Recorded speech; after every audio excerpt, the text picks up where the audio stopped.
We're taking a look at the wonderful Hejira, and the first thing we need to do, of course, is get in tune with another one of Joni's slightly off-the-wall tunings. We're coming way down here. All the strings are tuned down.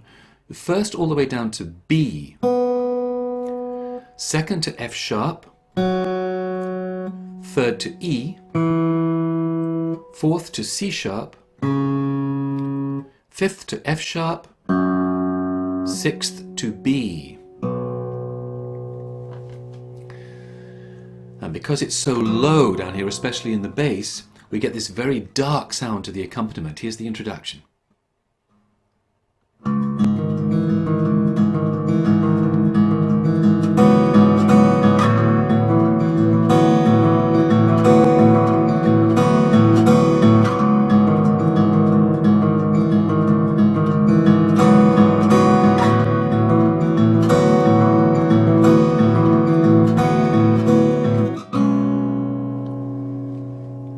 First chord of the verse.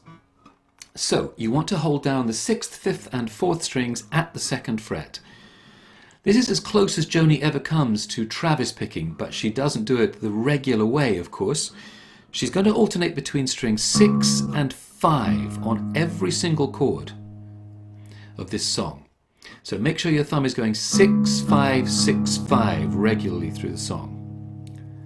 Around that we're going to play, so we'll start 6, 5, then with the index finger 4, 6, I use the middle finger to play 3, which should be open, 5, index finger 4. So if you're used to Travis picking, it'll feel familiar and yet strange at the same time. We're counting 1, 2 and 3 and 4 and. Play the same thing again in bars 2 and 3.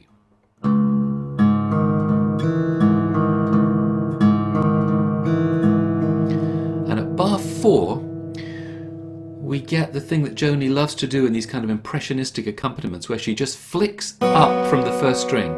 So throughout this song, whether the tab says, as it does here, to play 2 strings, strings 1 and 2, or sometimes it just shows 1, ignore that really. Consider it to be a flick up from the first string. If you only hear 1, that's fine. If you get a bit of 2 or even 3, it doesn't matter. It's that impressionistic dab of colour from the high strings whilst this dark pattern is going on in the low strings. So we're going to pinch 6 and this flick up from the first string. Then 5, 6 with the flick, and 5 again. Just counting 1, 2, 3, 4. So the first line of the tab then is all out of this first shape.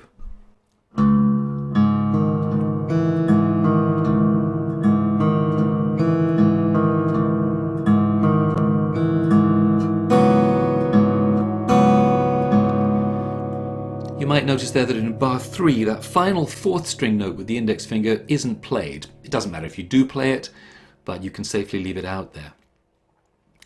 What she does now is she slides this shape up to the 3rd fret and plays one of two things. Either you can feel free to play exactly the same pattern that you just played. That makes your life easier, where it's 3 bars of the dark accompaniment, 3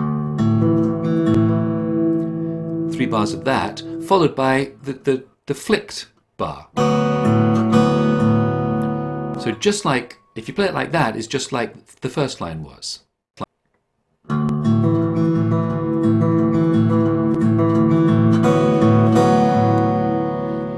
Yeah?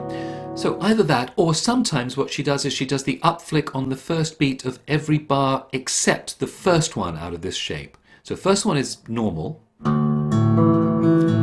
Then the next 2 have an up flick on the first beat. Just on the first beat, then the rest of the pattern is the same.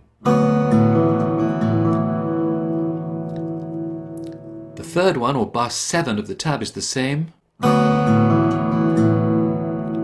And then the same as the first chord shape, flick, 5, flick, 5, where flick is always with the 6th string.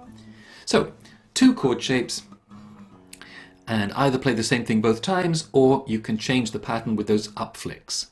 Here we go again.